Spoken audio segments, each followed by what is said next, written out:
Y hablando de Jesús, hoy vamos a estar comenzando una serie que me tiene muy emocionado, muy contento, que se llama Jesús. Todos digamos Jesús, el incomparable, el inigualable, como cantábamos hoy, el nombre que es sobre todo nombre. Primera de Pedro 2:9 dice, mas vosotros sois, todos digamos sois, y ahora diga soy.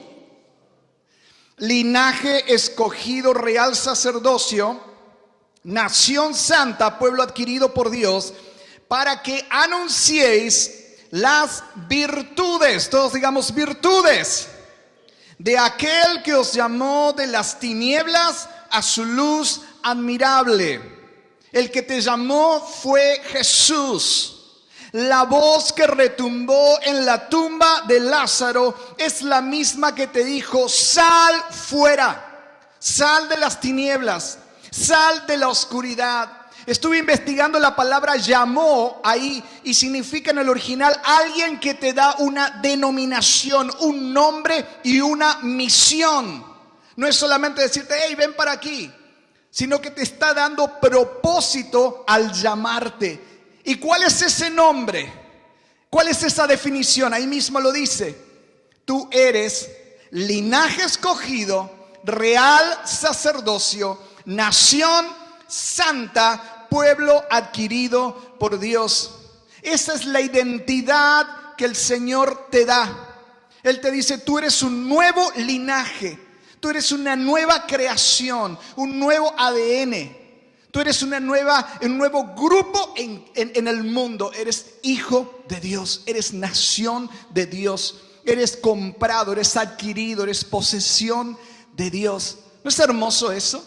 ¿Y para qué? Ahí lo dice, para anunciar, para proclamar, para demostrar, para vivir las virtudes de Jesús. Todo eso es lo que significa anunciar. Alguien que transmite, que inspira un mensaje. Alguien que no solamente dice, oh, hay una luz, sino que en sí mismo refleja la luz de Cristo.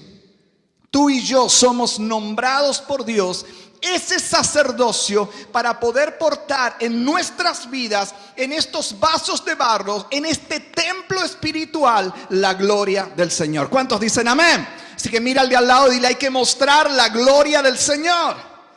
Y dice que nos llamó de la oscuridad, de las tinieblas. ¿Por qué? Porque cuando el hombre pecó, cuando Adán pecó, su espíritu se quebró. Su espíritu se fracturó para siempre. El hombre entró en oscuridad espiritual, en muerte espiritual. Su separación con Dios hizo que perdiera la orientación. El hombre cuando pecó ya no miró a Dios, sino que se miró a sí mismo. Y ahí es cuando comenzó la vanagloria. Los hombres empezaron a mirarse a sí mismos y a mirar a otros hombres. Y ahí comenzaron las comparaciones. Ahí comenzaron las competencias. Ahí comenzaron las injusticias. Comenzó la envidia. Y es por eso que Caín manifestó la maldad de eso en matar a su propio hermano Abel. La oscuridad alejó el Espíritu de Dios totalmente. ¿Y qué hizo el hombre?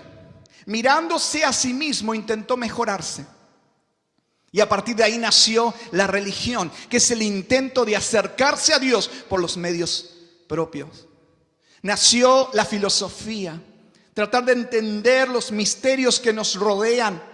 Nació la política, tratar de poner orden en las sociedades, en las comunidades, a través de una serie de leyes, de ordenanzas dirigidas por algún líder, por algún hombre, un rey, un dictador, quien sea.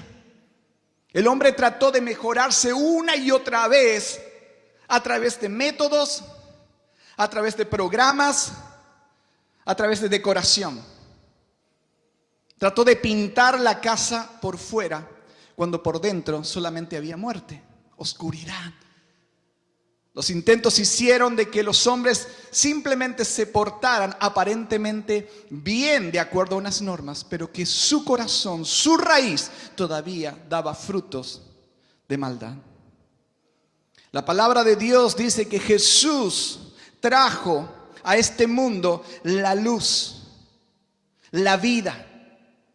Pero esa vida no tiene que ver con la vida biológica, psicológica. Tiene que ver con la vida de Dios, la vida Zoé, la vida inquebrantable, la vida que había perdido el hombre. Y esa vida era la luz de los hombres, que estaban muertos, que estábamos muertos en pecado, en oscuridad. Dice la palabra de Dios en Juan capítulo 1, hablándonos de quién es esa luz, de quién es ese Jesús al que vamos a estar estudiando. Aquella luz verdadera, no una luz falsa, no una luz creada con esfuerzos humanos. Dice que alumbra a todo hombre, vino a este mundo. Porque Jesús es el autor y el sustentador de la vida. De Él procede la vida. Y dice, en el mundo estaba y el mundo por Él fue hecho. Jesús creó todo lo que existe. Dice la palabra de que las cosas visibles y las cosas invisibles en Él fueron creadas. Es decir, lo visible es todo lo que es materia, todo lo físico. Lo invisible es todo lo espiritual. Es decir, Dios creó el mundo físico, material, y creó también el mundo espiritual, el invisible, el que no vemos. Dice, todo por Él fue hecho. Y no solo es hecho por Él, sino es sustentado por la palabra de su poder. Es decir, Él es el que sustenta lo material que usted ve, desde las galaxias, los planetas, las constelaciones, hasta el mundo espiritual, está dependiendo de la determinación de Jesús. Qué tremendo, ¿verdad?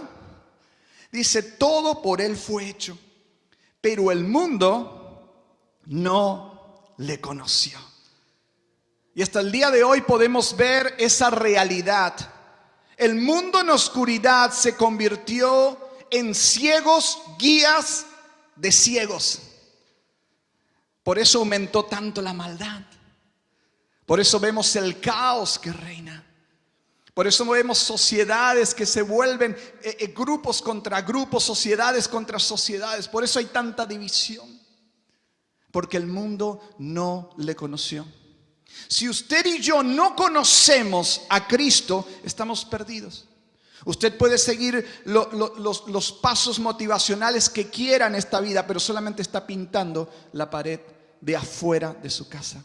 La transformación real es cuando usted permite que la luz entre, que Jesucristo entre, que Jesucristo llene su vida, con quien es Él, con esa vida Zoe inquebrantable de Dios. Y dice, mas todos los que le recibieron, los que creen en su nombre, les dio potestad de ser hechos hijos de Dios, los cuales no son engendrados de sangre, ni de voluntad de carne, ni de voluntad de varón. Es decir, no son engendrados por esfuerzos humanos. Adán y Eva engendraron a Caín y Abel, y ellos fueron hechos a la imagen de Adán. Es decir, la naturaleza de Adán nos habla de nuestro viejo yo, de la oscuridad, del pecado, de la naturaleza que está distante, lejos de Dios, de la que está muerta espiritualmente. Pero dice que los que le reciben a Cristo no son engendrados por esa naturaleza, sino que son engendrados por Dios mismo.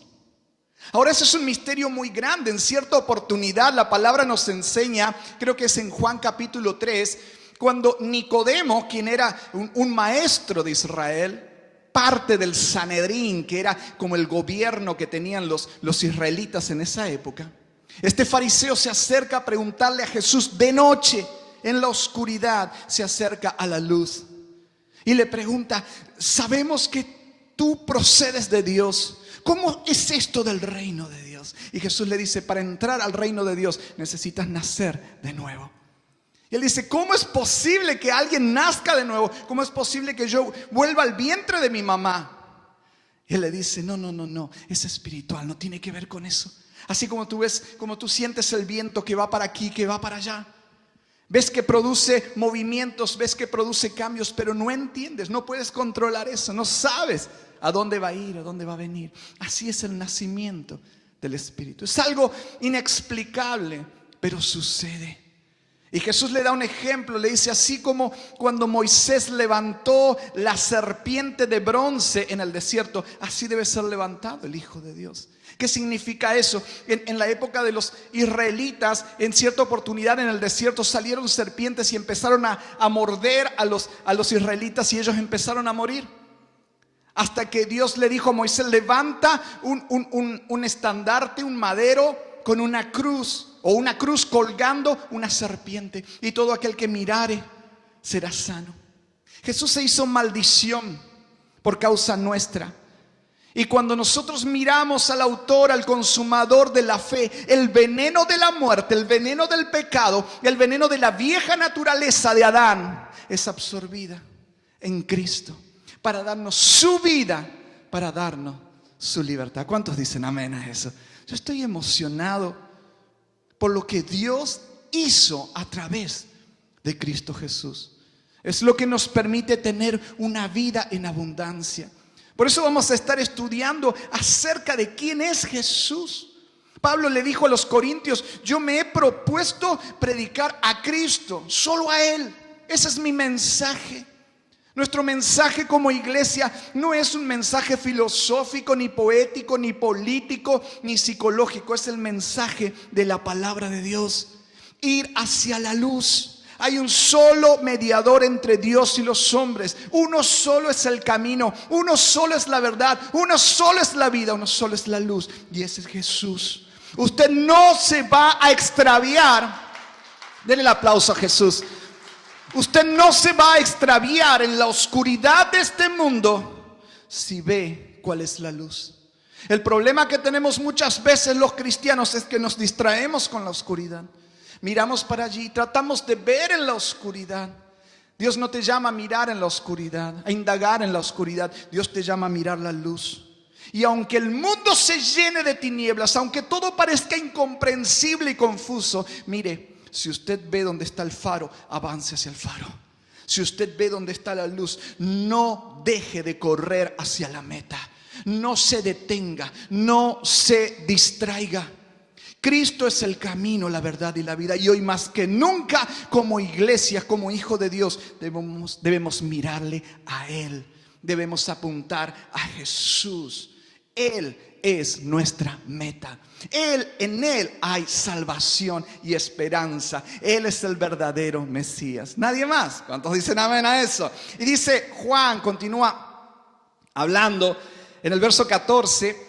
Y aquel verbo fue hecho carne y habitó entre nosotros. Mire, Jesús fue 100% hombre, 100% Dios. O sea, la divinidad absoluta, total de Jesucristo se unió a la humanidad, al hombre, un hombre perfecto. Y la perfección de Él como Dios, 100% Dios, 100% hombre. ¿Se acuerdan cuando Moisés, antes de ser llamado por Dios, se encontró con una zarza, con un arbusto, con un árbol que estaba ardiendo con fuego? Y dice que él se sorprendió porque el árbol se quemaba pero no se consumía. Había fuego, pero el árbol continuaba. Esa es una imagen de Jesús, es un símbolo de Jesús. La madera, el árbol, habla de la humanidad. El fuego habla de su divinidad.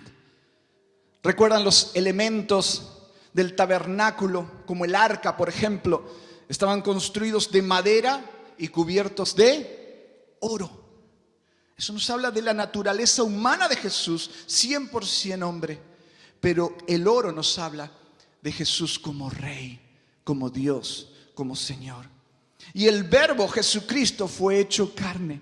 Vino a este mundo para mostrarnos qué sucede cuando la vida plena de Él, la vida plena de Dios está en nosotros.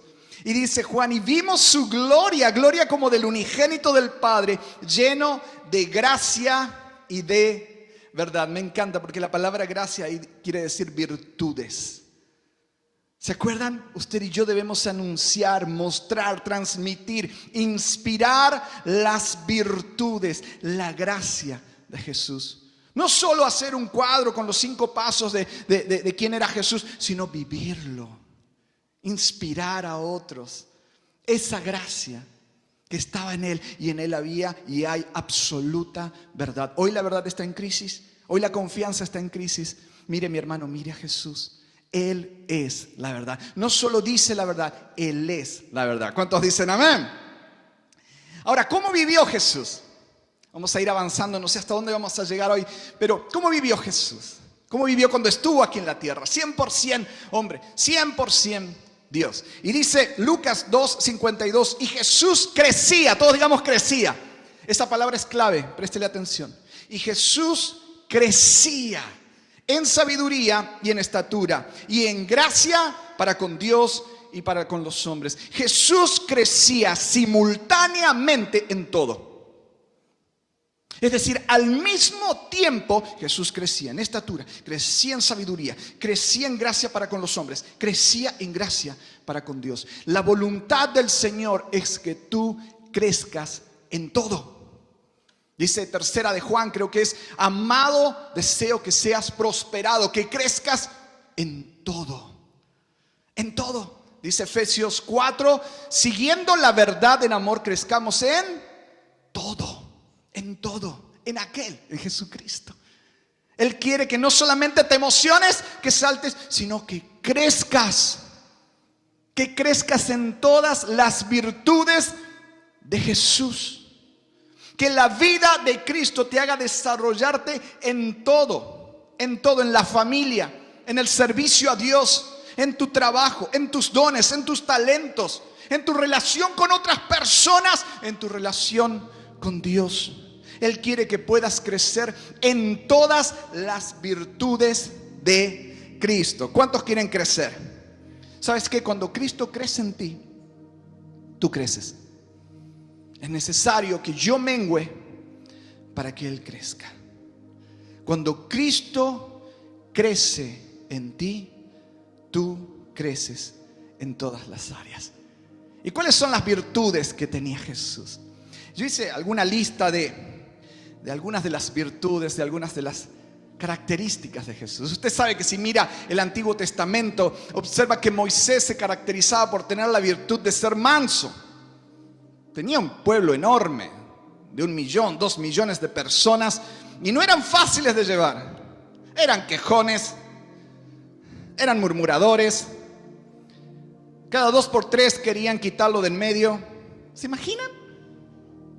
Pero dice la Biblia que no había otro hombre tan manso como Moisés, aunque se enojó un par de veces, pero era manso.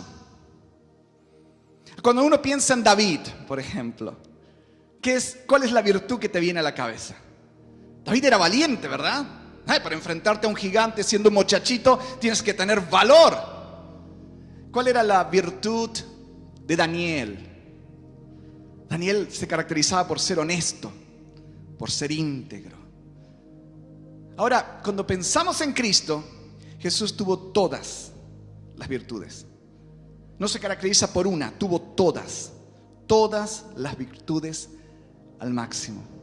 Y yo tomé nota de algunas de las que están descritas en los evangelios, y a lo largo de esta serie vamos a estar observando a Jesús caminando sobre las calles de Israel, pero al mismo tiempo al Jesús que va a crecer en nuestras vidas, para que usted y yo podamos mostrar, vivir sus virtudes. ¿Cuántos están listos? Amén.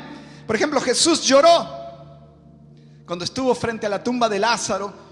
Cuando Él habló acerca de Jerusalén, Jesús lloró. Hay gente que no puede llorar, que le cuesta llorar. Pero también Jesús se rió. Dice la Biblia que lo criticaban porque decía: este anda con prostitutas, con cobradores de impuestos, va de aquí para allá. Juan el Bautista era más austero, pero este anda ahí riéndose. Jesús se reía también. Hay personas que pueden reírse y no pueden llorar. Hay personas que pueden llorar por cualquier cosa, pero les cuesta reírse. Pero en Cristo nosotros podemos llorar cuando hay que llorar y reír cuando hay que reír, porque el Maestro lo hizo. Mire, Cristo sabía descansar. En cierto momento, cuando Él ya estaba abrumado, había mucha multitud, Él dijo: ¿sabes qué? Despidan a la gente, me voy solo al monte, me voy a encontrarme con el Padre. Sabía tomar su tiempo con Dios, sabía poner un límite. Hasta aquí llega. En varias oportunidades Él le dice a los discípulos: vamos para el otro lado, vamos nosotros, nada más, vamos para allá, vamos a comer, vamos a conversar, vamos a pasar tiempo juntos, vamos a descansar. Jesús sabía descansar. Hay gente que no sabe descansar, que no sabe poner el límite, que no sabe poner un tiempo, decir: este es un tiempo donde necesito renovar fuerzas, donde necesito restaurarme. Hasta es un mandato de parte de Dios tener nuestro sábado, tener nuestro día de reposo, tener un tiempo donde volvemos a recargar pilas, donde necesitamos descansar. Jesús supo hacerlo, pero Jesús también supo trabajar incansablemente, con mucho vigor. Caminó por ciudades, predicó, enseñó por horas. Hay gente que sabe muy bien descansar, pero no sabe trabajar. Pero en Cristo alcanzamos el balance. En Cristo desarrollamos sus virtudes. Jesús fue firme cuando tuvo que ser firme. Pedro se le acercó y le dijo: ¿sabes qué? De amigo a amigo, ¿no? Yo creo que no te conviene ir a la cruz. Yo creo que no es. ¿Por qué mejor no hacemos un plan B, un plan diferente? Te voy a dar un par de inputs de mercadotecnia, cómo hacer para ganar un poco más de popularidad en Israel. Jesús le dijo: apártate de mí, Satanás. Y dice la Biblia que Él puso su rostro como un pedernal, como una roca, firme hacia su propósito. Nada lo desvió. Pero Jesús también supo ser flexible en el momento que tuvo que serlo. En cierta oportunidad vino Pedro y le dijo: Señor, me están preguntando si tú pagas el impuesto del templo. Y Jesús le dijo: yo soy el dueño del templo, el rey del templo, el creador del templo. ¿Tú crees que debería pagar ese impuesto? Él dice: no. Dice: pero no te preocupes, para que no hablen de más, para que no se escandalicen. Ve, pesca algo y cuando salga el pescadito vas a sacar una moneda con el impuesto del templo. Tremendo, ¿no? Cierta vez Él visitó las ciudades de Tiro y Sidón y vino una mujer sirofenicia que era griega también. Y le dijo: Señor, sana a mi hija. Y Él dijo: mira, no es bueno darlo de los hijos de Israel a los perrillos. O sea, mi misión es primero con los hijos de Israel. No es bueno darte eso a ti. Sin embargo, la mujer le dijo: sí, pero aún los perrillos comen de las migajas que caen de la mesa. Y Jesús dijo: wow, está bien. Tu hija va a ser libre, va a ser liberada totalmente. Supo ser flexible. Hay gente que es rígida, solamente es rígida y no sabe ser flexible. Y hay algunos que son flexibles a todo. Ok, si usted quiere, ok, bueno. Y conceden para aquí, conceden para allá. Y no saben ser firmes. Pero en Cristo vamos a aprender a recibir sus virtudes y ser firmes cuando hay que ser firmes y ser flexibles cuando hay que ser flexibles. ¿Cuántos dicen amén? Jesús fue humilde. ¿Cuántos saben eso? Se humilló hasta lo sumo. ¿Se imaginan lavar los pies? No sé cómo habrán olido los pies de los discípulos. Lavar los pies de Judas, sabiendo quién era Judas. Lavó los pies. Hay gente que lava los pies, pero los lava con agua hirviendo. Te voy a lavar los pies, pero te vas a acordar de este momento. Jesús fue humilde, Jesús fue ordenado. ¿Se acuerdan cuando alimentaron a los 5,000 sin contar las mujeres y los niños? ¿Qué dijo Jesús? Siéntense de 50, de 100, en grupos. Fue ordenado. Hay gente que tiene un desorden. Ay, ¿por qué no fue a la iglesia? ¿Por qué no vino? No, es que me tengo que organizar, pastor. Tengo que organizar mi vida. Me cuesta ser ordenado. Jesús fue ordenado. Tuvo todo en su lugar. De hecho, Dios es ordenado. Dios es orden. Mira al de al lado y dile: hay que ser ordenado. Jesús fue ahorrador, ahorrativo. Ahorrador. Sí, alimentó a los 5,000 con 5 panes y 2 peces, tremendo. Yo quisiera pensar en ese milagro tan extraordinario que Jesús hizo, que vamos a estar hablando más adelante acerca de eso. Pero cuando terminaron de alimentar a todos, cuando todos ya estaban ahí, qué buena comida, Él dijo, recojan todo lo que sobró. No dijo, tírenlo, total podemos multiplicar otros panes, otros sanguchitos, otros tacos por ahí. No, Él dijo, recojan todo lo que sobró. Ser ahorrativo, ser buen administrador. Mira al de al lado, él ya sabes. Jesús nunca tuvo ansiedad. ¿Se acuerdan cuando estaba la tormenta? Los discípulos pensaban que se morían. Jesús estuvo durmiendo. Estuvo descansando en el bote. Yo no sé cómo lo hizo, porque un bote no estaba en modo avión, estaba saltando en medio de las olas. Y Jesús pudo descansar, tuvo paz. Pon tu mano en tu corazón y di, Señor Jesús, este año voy a vivir tu paz en mi vida. Aunque las olas se levanten, voy a vivir tus virtudes. En el nombre de Jesús. Amén. Este año vamos a estar estudiando a Cristo más profundo que nunca. Jesús fue amoroso, fue perdonador. ¿Se acuerdan cuando vinieron a buscarlo ahí al Getsemaní para llevarlo a la cruz? Pedro saca su espada, le corta la oreja a Malco. ¿Y Jesús qué hizo? La levantó y se la pegó. ¿Te imaginas que hubiéramos estado tú y yo? Se la hubiéramos pegado en el ojo a Malco. Se la pegó porque se acuerde. Jesús sabía hablar y conectar con las personas. Escucha bien esto. Se acercó una mujer que era samaritana, de otra etnia, de otro grupo, incluso de otra perspectiva doctrinal. Supo conectar con ella, supo hablar con ella. Cuando se acercó a Zaqueo, un cobrador de impuestos, no dice la Biblia qué conversación tuvieron, pero de alguna forma fue muy productiva, porque el hombre después devolvió 7 veces lo que había robado. Supo conectar aún con las personas difíciles, con los que no eran creyentes. Hay gente que sabe conectar con los cristianos, aleluya, gloria a Dios, hermano, vamos de victoria en victoria. Pero cuando habla con alguien que no es cristiano, no sabe conectar, no sabe hablar, y el otro lo mira así asustado y se va. ¿De qué planeta me lo trajeron? Jesús sabía conectar, sabía hablar, sabía conversar, sabía crear puentes de tal forma de poder llevarlos a la verdad. Pablo aprendió eso también, ¿verdad? Con los judíos hablo como judío, con los griegos hablo como griego. Este año vamos a aprender a hablar, a conectar con los demás. Jesús fue sencillo. Mire, este es muy importante. Fue sencillo. Nosotros a veces somos medios complejos, complicados. Jesús veía la necesidad en una persona y no le importaba si era día sábado. Iba y lo sanaba. Y ya está. Y aparecían los eruditos, los que estudiaban la tilde y la jota, y decían, no, ¿cómo has hecho eso? Eso era práctico.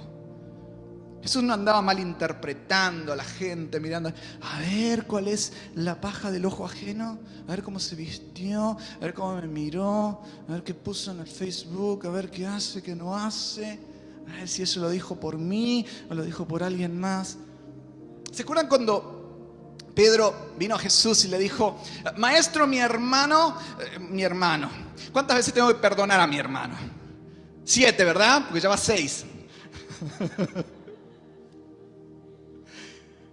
Y Jesús lo miró y le dijo, 70 veces 7. Y ahí se quedó calculando Pedro, que no sé si era bueno para los números. No sé lo que será 70 veces 7, pero es mucho. Ahora, ¿saben qué me encanta esto de Jesús? Jesús no se sentó con Pedro y dijo, a ver, cuéntame, Pedro, ¿qué te dijo tu hermano? ¿Cómo fue eso? Oh, ¿en serio? Ay, qué malo es tu hermano, ¿eh? Vamos a tener que orar. ¿En serio eso puso? A ver, cuéntame un poquito más, Pedro. Para orar, ¿no? Para orar, porque si quieres llamo a 2 o 3 hermanos, nos unimos, ¿no? Porque cordón de 3 dobleces, qué sé yo. Jesús no le preguntó nada. 70 veces 7, ve, ya está. A otro tema. Vinieron una vez 2 hermanos y le dijeron, Jesús, acá tenemos una herencia. Estamos peleando por la herencia de nuestro padre. No sé si había muerto o no se había muerto el padre, pero ya estaban peleando por la herencia. ¿Qué dices tú? A ver, ¿para quién es? ¿Para mí? ¿Para él? ¿Mitad y mitad? Y yo ¿Qué tengo que ver con eso? ¿Qué me puso a mí para juzgar en ese tema con ustedes? Fue práctico, sencillo. Usted y yo necesitamos a veces aprender a ser más sencillos. ¿Sabe qué? Nos evitaríamos muchos problemas, muchos dolores y heridas en el corazón. Sencillos como Jesús. ¿Cuántos dicen amén? Jesús no daba muchas vueltas, ¿verdad? Para resolver. Hay gente que para resolver algo da vueltas y vueltas y vueltas y vueltas. Te cuenta desde que nació, te cuenta esto, y da vueltas. Y no, porque tú me hiciste. Bueno, 7 años después, tú me hiciste, no me hiciste. No demos vuelta. Jesús iba al grano, directo, concreto, y a otro tema, a otra cosa. Jesús fue libre. A mí me encanta eso. Wow, si hay alguien que fue libre, Jesús. Libre de la gente, libre de los políticos, de la política, de todo. Nadie lo compraba a Jesús. ¿A quién hay que dar? ¿A cuánto hay que dar? ¿A Dios o a César? ¿A quién hay que pagar? ¿De quién es esta moneda? A Dios lo que es de Dios, a César lo que es de César. Venían su madre, sus hermanos. Bueno, ¿qué pasa? A ver, mi madre y mis hermanos, los que hacen la voluntad de Dios. Y en cierta oportunidad hasta sus discípulos le dijo: ¿ustedes quieren irse? ¿Quieren irse? Siéntanse libres. Esta es la verdad. Esta es mi palabra. Siéntanse libres. No estaba atado, no estaba condicionado a las opiniones de los demás. Ay, que si me visto con una túnica de una sola pieza, ¿qué van a pensar? Si me dejo la barba, no la barba. Que si hablo este tema o aquel otro tema. Libre, totalmente libre. Y aun cuando lo dejaron solo, siguió hacia el propósito que tenía libre. No le importó si le gritaban Hosana y lo querían hacer sentir como rey, o si le gritaban crucifícale y lo insultaban y lo escupían. Era libre. Cuando tú sabes cuál es tu identidad, cuando sabes cuál es el propósito de tu vida, tú avanzas hacia la luz y no eres esclavo de la gente, no eres esclavo de la opinión, del prejuicio. Te puedes parar frente a una sinagoga como hizo Jesús y decir: esto que dice aquí está hablando de mí. Wow, se lo quisieron matar en ese momento. Era libre. Cuando vas bajo la voluntad de Dios, bajo la poderosa mano de Dios, si eres tenaz, si eres firme, el enemigo no te puede detener, ni siquiera te puede matar. No puede hacer nada cuando estás bajo la voluntad de Dios, hasta que Dios dice: este es tu último día, ven conmigo. Por eso es tan importante ser libres en nuestro corazón. Amén. Jesús soportó el no. ¿Se acuerdan cuando fueron a Samaria? Jesús quiso entrar a predicar con sus discípulos y le dijeron: no entres. No le dejaron entrar, no dejaron que él avanzara. Y él dijo: ok, vámonos. Y vinieron los Boanerges, ¿no? Los Juan y Jacob, los 2 hermanos, y dijeron: no, Jesús, te faltó un detalle. ¿Quieres que oremos nosotros? Y enviemos fuego del cielo sobre los samaritanos y acabamos la historia ya. Me encanta porque Jesús dijo: ¿cuál es el problema? Sacúdete el polvo y sigue. Te dicen que no hay problema. Para otro lado, está bien. Hay gente que cuando le dices que no, te quiere quemar, te quiere incendiar, te quiere prender fuego. No aquí, en otros lados. No, Jesús dijo: ok. Jesús era la verdad. Díganme, no hay mayor regalo que tener a Jesús como guest speaker en una ciudad, como tenerlo como invitado especial. La joya, el más hermoso del hijo de los hijos de los hombres, dice la palabra. Pisando Samaria, entrando en un lugar que era descartado, desechado por los israelitas, y tienen el tupé de decirle no. Sin embargo, libre de resentimientos, libre de rencor. Jesús dijo: no hay problema, sacude, que no te quede ni el polvo de esa experiencia, y sigue adelante. Y él, fíjense en cómo es Jesús. Cuando da la gran comisión, dice: prediquen en Jerusalén, en Judea y en Samaria. Se acordó en Samaria. Fue uno de los lugares que después los discípulos fueron a predicar. Nosotros a veces podemos tener más fuerza en una virtud. Hay gente que es paciente, pero le falta orden. Hay gente que puede ser firme en un área, pero flexible en otra. Pero en Cristo vamos a estar desarrollando, viviendo todas sus virtudes en nuestro caminar diario. ¿Cuántos dicen amén? Jesús sabía qué hacer, cuándo hacerlo y cómo hacerlo. Sabía qué hacer, qué es lo que él tenía que hacer, sabía en qué momento era el apropiado y sabía la manera de hacerlo apropiadamente. ¿Sabes por qué? Intimidad con el Padre. Decía, yo no hago en realidad nada si mi Padre no me lo dice.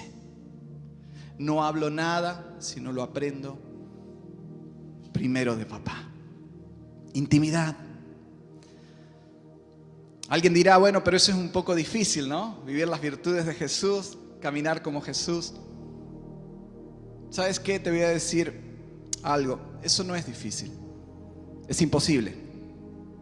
Totalmente imposible. A no ser que hagamos lo que dice Gálatas 2:20. Pablo hablando dice, con Cristo estoy juntamente crucificado y ya no vivo yo. Y pastor, ¿qué hago? Me falta un poquito de paciencia. Pastor, a veces hablo de más. ¿Qué hago? El consejo es que te mueras. Que muera tu yo, tu carne, crucificado. No hay manera de que pueda estar la vida de Cristo si antes nuestra naturaleza de Adán, oscura, pecaminosa, está crucificada. Para poder ser llenos de Cristo, usted y yo primero tenemos que ser vaciados de nosotros mismos. La palabra dice en Efesios 3:17, Pablo ora diciendo, pido al Padre que Cristo viva en ustedes. Y busqué la palabra viva y significa que crezca, que aumente. ¿Sabes por qué? Porque hay una diferencia entre algo que aparenta y algo que está vivo. El otro día fuimos a un lugar con mi esposa y Loles me dice, mira qué hermosas plantas que hay ahí. Y nos acercamos a tocarlas y eran de plástico. Estaban súper coloridas, se veían preciosas, pero estaban muertas. En cambio, una planta que tiene vida puede crecer. Una planta de plástico no crece, solamente aparenta. Cuando tú y yo tenemos a Cristo en nosotros, su vida, Él comienza a crecer. A medida que nosotros menguamos, a medida que nosotros morimos, Él se expresa más y más con sus virtudes a este mundo. Y nuestros hechos, nuestra conducta se transforman en esa luz que este mundo tanto necesita. Y dice Pablo en el verso 19, en la segunda parte del capítulo 3 de Efesios, pido a Dios que puedan conocer, todos digamos conocer, de manera que se llenen, que lo puedan conocer, de manera que se llenen completamente de todo lo que Dios es. Que lo puedan conocer tanto, más y más, que puedan tener intimidad con Él, de tal forma que puedan estar llenos, como dijo David, mi copa está rebosando de Él, de su plenitud, de quien es Cristo. Porque ya no vive Adán, ya no vive mi vieja naturaleza, ya no viven las tinieblas ni la oscuridad. Cristo vive en mí, y eso no se logra por esfuerzos humanos, se logra por la muerte en la cruz. Se logra por llevar la carne y hacer morir las obras de la carne. Jesús dijo en el capítulo 6 de Juan: el que come mi carne y bebe mi sangre, en mí permanece y yo en él. Como me envió el Padre viviente y yo vivo por el Padre, asimismo el que me come, él también vivirá por mí.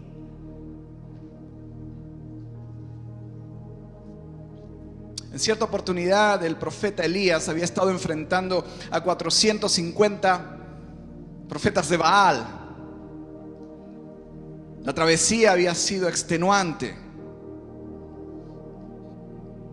Quizás aquí hay alguien que se ha sentido enfrentando unos cuantos demonios. Te dejan cansado. Y para colmo, Elías recibe malas noticias de parte de Jezabel. Elías corre por 3 días, huye y eleva una oración a Dios diciéndole: quítame la vida, hasta aquí llegué. Estoy realmente cansado, agotado. No puedo más. Peleé con todas mis fuerzas, pero incluso recibí malas noticias. Y quizás hay alguien que siente que han venido malas noticias. Esas malas noticias quieren golpear la puerta de tu casa, de tu corazón. Pero ¿sabes qué me encanta? Que siempre en la palabra nos muestra que cuando las malas noticias vinieron, también vino mensajero de Dios con buenas noticias. Y ahí estaba Elías tirado en medio del desierto, camino, él no sabía ya a dónde, pidiendo la muerte, pidiendo ser terminado por Dios. Cuando un ángel le dice algo interesante, le dice: come y bebe. ¿Saben lo que Dios me habló en ese momento? Que Dios no descarta a su gente. Te puedes sentir en el polvo, hundido. Puedes estar pasando por el momento más oscuro donde no quieres que nadie sepa los pensamientos como Elías que están cruzando por tu cabeza. Pero Él no te descarta.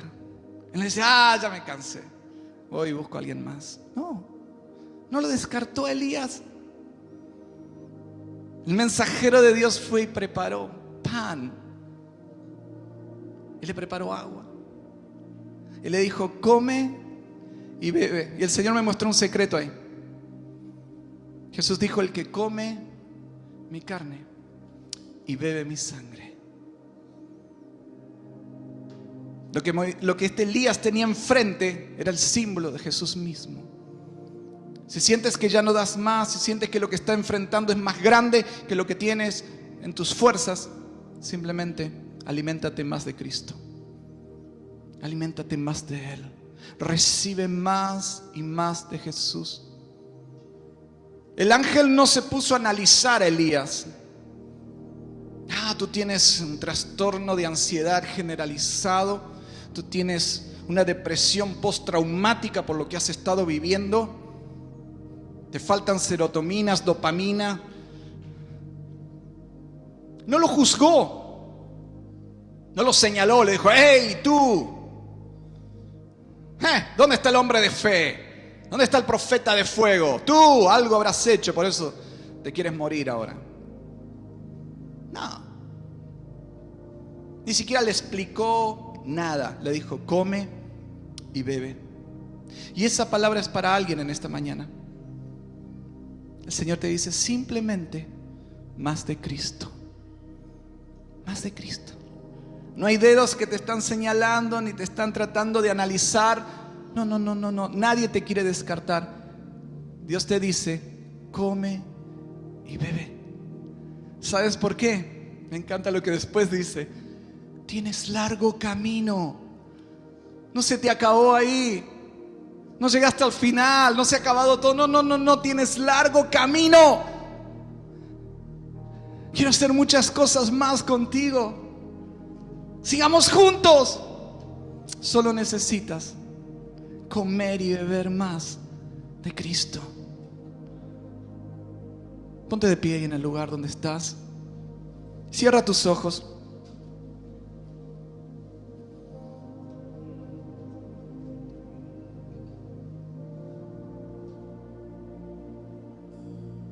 Y el Señor te dice, tienes todavía un camino por seguir. El camino es Jesús.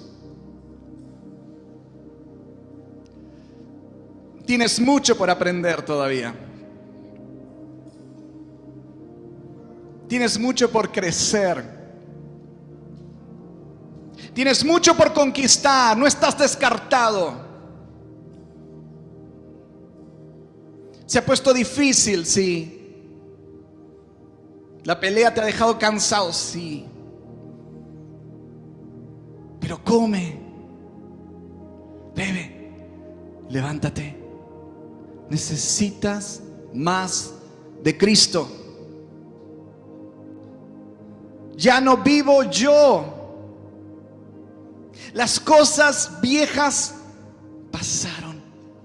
Y he aquí, todas son hechas nuevas. Deja que Cristo comience a hacer todas, no algunas, todas las cosas nuevas, todas sus virtudes en ti, porque es su voluntad que crezcas en todo, para que puedas anunciar, mostrar, vivir quién es Él. ¿Quién es Cristo? Para que puedas seguir hacia esa luz en quien hay esperanza. No te rindas. No te rindas, mi hermano. Solo mira al autor, al consumador de la fe. Si te has estado alimentando más de noticias, de comentarios, de opiniones, y no es que eso esté mal, pero si ha habido más de eso que de la palabra de Dios. Si has estado escuchando más conversaciones, comentarios, que la voz de Cristo en su presencia, algo no está bien en tu dieta espiritual. Necesitas más de Jesús.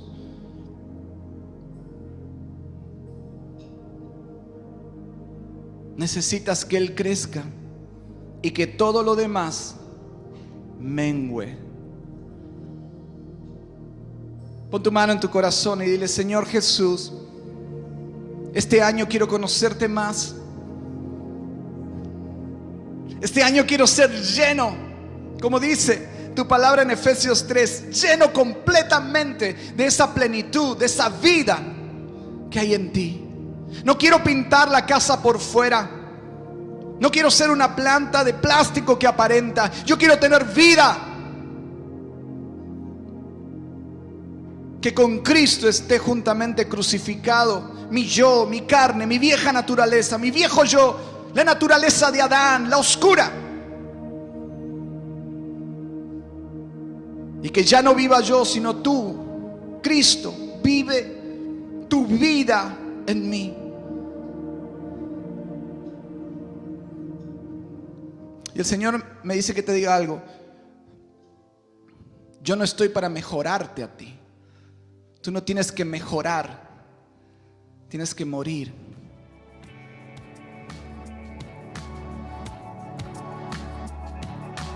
Para que mi vida pueda llenarte.